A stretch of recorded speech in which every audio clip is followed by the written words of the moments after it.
In this video we will continue our discussion about GlycoRNA, and in this figure we will present the results that made the point that GlycoRNA are present on the cell surface. So what they first did is they separate out the cell components to check whether the GlycoRNA are present on the nuclei or not, and when they check the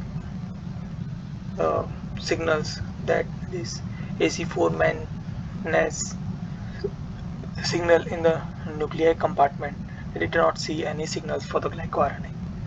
Then they did the same experiment on the cytoplasmic soluble component and the membranes component, that is endoplasmic reticulum and other membranous organelle.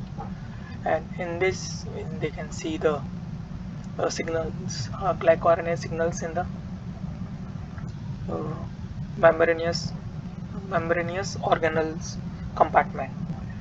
And within this, from the biology, they predicted that most of these signals might be from the plasma membrane, as GlycoRNA might find its way to reach to the plasma membrane. So they tried to check that hypothesis through two different approaches. First one is to check the signals at the live cells.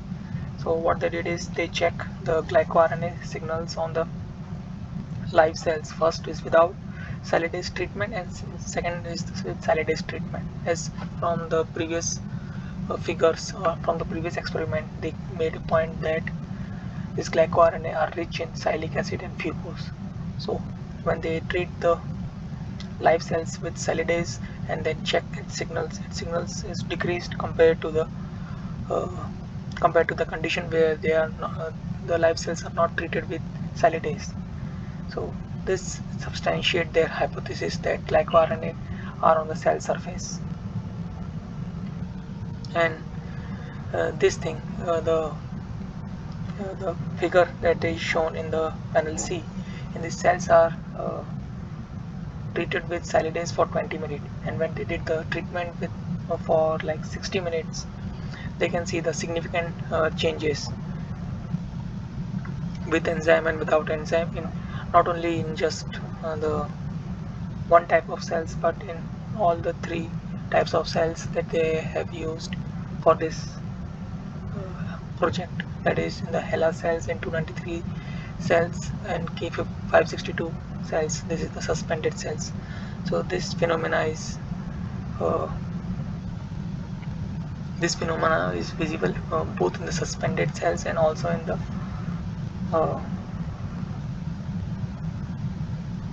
adherent cells. So this is the approach that they did it with salidase treatment. The next approach they did with a chemical approach, or in which what they did is that they first use the lectin to bind to the glycan surface, and then they use this aniline biotin, as aniline biotin will bind to the RNA and then it gives the signals, whereas the another kind of biotin that binds to the protein and then gets signal. So in this approach they use aniline biotin. So what they did is their method is that first they use the lectin to bind to the glycan, and then they use this aniline biotin that this HRP will recruit and helps the aniline biotin to bind to the sites that is close to the glycan to which this lectin is attached, like the example is shown in here. And when they did this experiment on the live cells to check whether this GlycoRNA are present on the cell surface or not, they use three kind of lectins. First one is CON-A, MAL2 and WGA. And from their previous results, they are expecting that they will have a less signal or no signal in CON-A and more signal in MAL2 and WGA. This CONA will bind to the high nanostructure, and they did not see high nanostructure in their previous results. And this is the results in which they got is that in the live cells they got the signals for this glycoRNA, but there is no signal for this rRNA levels. So this made a point that glycoRNA are